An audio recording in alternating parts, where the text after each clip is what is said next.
अयोध्या में इतना बड़ा अनर्थ हुआ क्योंकि संत को विदा कर दिया गया था। और संत को जब कोई दूर कर देता है तो भगवान दूर हो जाते हैं। और श्री भरत जी को जब बुला लिया तो भरत जी ने सारे समाज को राम जी से मिला दिया। ये संत की विशेषता। ये बाल का आदि, अयोध्या का मध्य और उत्तर का अंत, वहां गुरुदेव की महिमा। श्री कागभूषण जी कहते हैं, गुरु आयऊ अभिमान ते उठ नहीं कीन प्रणाम। गुरुदेव आए और मैंने अभिमान के कारण उठकर प्रणाम नहीं किया। मैं सोच रहा था मैं तो शंकर जी का भजन कर रहा हूं, डायरेक्ट पहुंच है। लेकिन मंदिर माज भई नभवानी। और बोले हमने आंखें ऐसे बंद कर ली जैसे हम भजन ही कर रहे हो। पूछने पर कहते गुरुजी देखा ही नहीं हमें। पर गुरुजी को बुरा नहीं लगा, पर शंकर जी को सहन नहीं हुआ। बैठ रहे अजगरी पापी, श्राप दिया। जिनका भजन कर रहे उन्होंने श्राप दे दिया गुरुदेव का अपमान करने पर। लेकिन गुरुदेव ने प्रार्थना की, माया तव माया बस जीव जड़ संतत फिरई भुलान। ये गुरुदेव की महिमा है। तो ज्ञान में गुरुदेव की महिमा, भक्ति में संत की महिमा, कर्म कांड में ब्राह्मण की महिमा, ये तीनों की महिमा है। ये तीन का नियम है। लेकिन भगवान एक जगह तो लक्ष्मण जी के लिए कहते हैं, जब उपदेश करते हैं कि भगति के साधन कहूं बखानी, उस साधनों में कहते हैं प्रथम ही विप्रचरण अति प्रीति। लेकिन जब शबरी माता के पास गए तो क्या बोले, प्रथम भगति संतन कर संगा। अब किसे प्रथम माना जाए? अरे भाई, ये अलग अलग बात कही गई है। शबरी माता से कहा जा रहा है। और शबरी माता की बड़ी अद्भुत कथा है। ये नियम के अंतर्गत नहीं है। अच्छा देखो, कई बार बिना नियम के भी लोग पास होते हैं।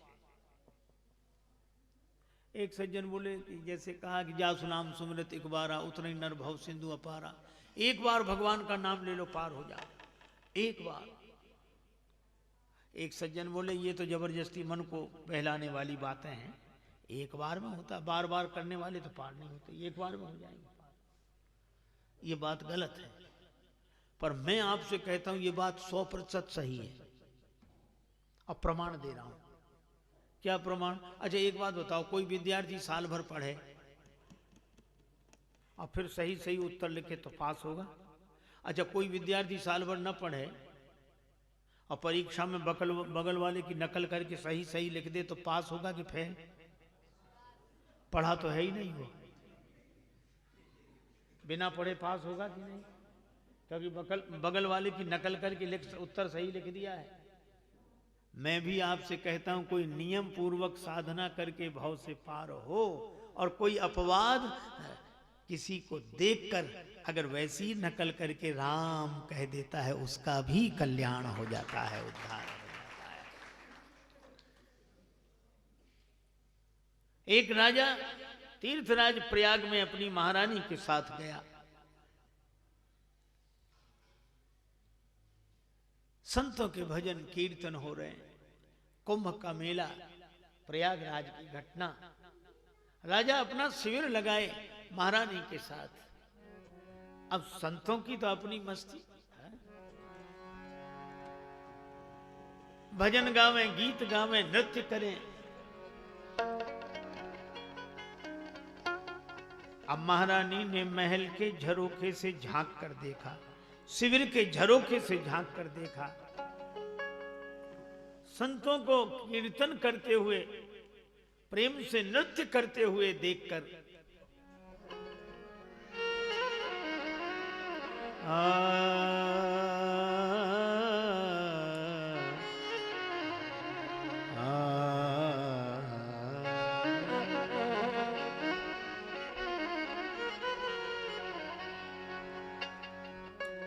राम गोविंद हरि भजो रे भैया, राम गोविंद हरि।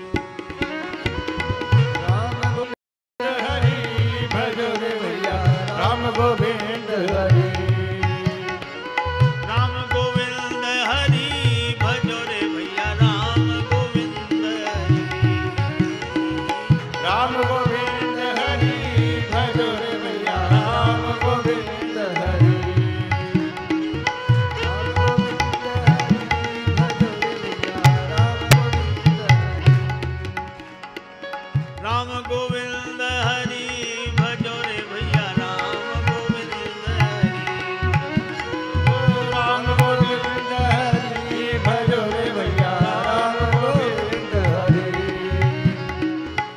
बचत ना गठरी भजो रे भैया राम ना गठरी भजो रे भैया राम गोविंद हरि। कहत कबीर राम नहीं जेहि मुख कहत कबीर राम नहीं ता मुख दूर भरी भजो रे भैया राम गोविंद हरि भजो रे भैया राम गोविंद हरि। राम गोविंद हरि भजो रे भैया राम गोविंद हरि भजो रे भैया राम गोविंद हरि। महात्माओं के भजन, महात्मा तो ऐसी मस्ती में गाते राम गोविंद हरि भजो रे भैया राम गोविंद हरि। अब महात्मा जब भजन गाएं तो ऐसे लगे जैसे भक्ति की गंगा बह रही हो, प्रेम की गंगा बह रही हो। महारानी ने शिविर के झरोखे से झांक कर देखा, उसे लगा मैं भी चली जाऊं संतों के बीच में, कीर्तन करूं, ताली बजाऊं। राजा से कहा महारानी ने, महाराज अगर आदेश हो तो इन संतों के बीच में जाकर भजन कीर्तन शुरू करूं, मैं चली जाऊं। महाराज ने कहा महारानी तुम्हारा विचार उत्तम है, लेकिन तुम साधारण देवी नहीं हो, तो महारानी हो, इसलिए मर्यादा है, मना करती है। तुम इस तरह सामान्य देवियों की तरह संतों के बीच में मत जाओ। महाराज ने मना कर दिया। महारानी सोचती रही कि परम भाग्यवती माता मीरा ने कहा संतन ढिंग बैठ बैठ लोक लाज खोई, असुवन जल सींच सींच प्रेम बेली बोई, अब तो बेली फैल गई आनंद फल होई अमृत फल होई, मेरे तो गिरधर गोपाल दूसरो न कोई। लेकिन नियम तो नियम। एक महात्मा श्री जीव गोस्वामी जी महाराज श्री धाम वृंदावन में माता मीरा आई, उनके दर्शन के लिए गई। आचार्य श्री का दर्शन करना है, कहा ऐसे नहीं, नियम है। पर्दा डाल दिया गया। माता मीरा से कहा कि बैठो। आचार्य श्री का वो भीतर से ही बात करेंगे, दर्शन नहीं होगा उनका। क्यों? वो महिलाओं से नहीं मिलते। माता मीरा तो आनंदित हो गई, हर्षित होकर नाचने लगी। क्या हुआ? मां मीरा बोली कि मैं तो सोच रही थी वृंदावन में एक ही पुरुष है, श्री कृष्ण, ये दूसरा पुरुष कहां से आ गया? बाकी सब उनकी गोपियां हैं। और जो इतना कहा तो आचार्य ने पर्दा हटा दिया और माता मीरा के सामने प्रकट होकर दर्शन दिया। नियम वहीं तक चलता है जहां तक भेद है। अभेद भाव आने पर नियम की कोई आवश्यकता नहीं रह जाती। और यही बात मैं आपको बताऊं, महत्वपूर्ण बात है, इसलिए मैं कह रहा हूं। श्री राम और श्री कृष्ण, राम जी मिथिला में निकले तो मिथिला की देवियां चाहती हैं कि श्री राम उनकी तरफ देख लें, पर श्री राम जी ने नहीं देखा, देखा ही नहीं।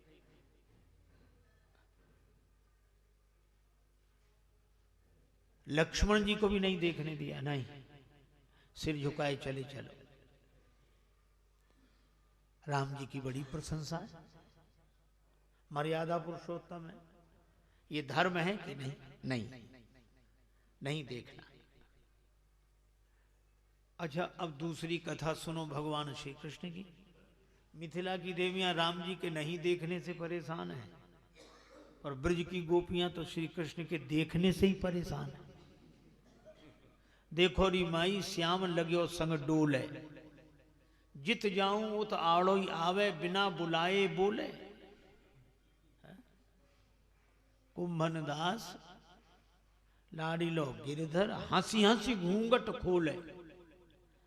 अब बोलो, ब्रजवासी तो गाते हैं, ऐसो चटक मटक को ठाकुर तीनहु लोकन हूँ मैं नाम। ऐसो चटक मटक को ठाकुर तीनों लोकन में हूँ नाम।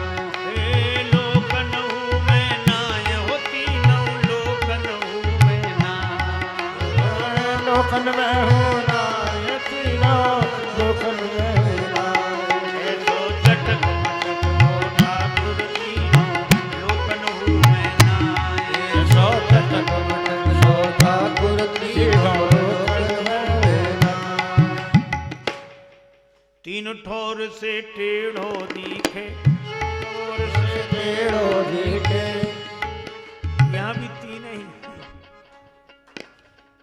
सृष्टि उत्पत्ति पालन प्रलय ब्रह्मा विष्णु महेश और भगवान श्री राम प्रकट हुए तो खीर में भी दूध चावल चीनी तीन ही और माताएं भी तीन और कन्हैया में टेढ़े भी तीन चरण अलग टेढ़ा कटी अलग टेढ़ी ग्रीवा अलग टेढ़ी तीन ठोर से टेढ़ो दिखे से टेढ़ो दिखे नट कैसी चल गतिये सीखे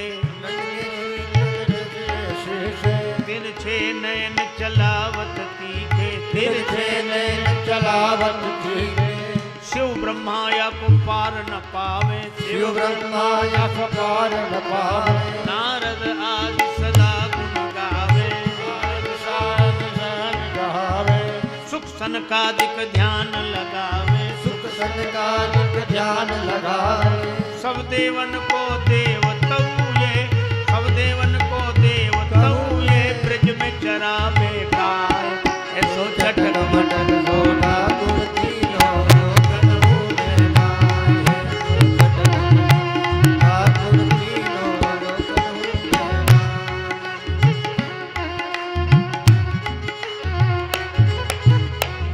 अच्छा अब देखो भगवान राम देखते नहीं मिथिला की देवियों की ओर नियम है? धर्म है अच्छा है कि नहीं अच्छा और भगवान श्री कृष्ण रात को बुलाते हैं और बांसुरी बजा बजा के बुलाते हैं काहू को श्याम बुलावत हैं दी गोपियां आई रात्रि का समय जमुना जी का किनारा है? तो ये धर्म है बोलो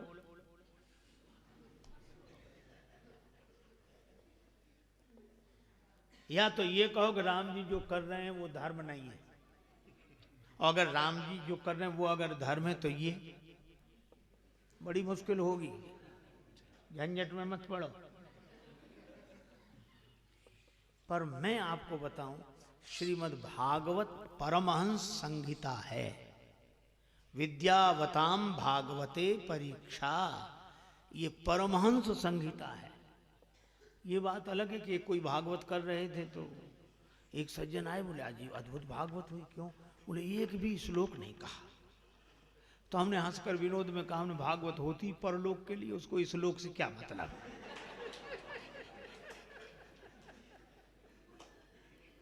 देखो मैं आज आपको इसका उत्तर दे दूं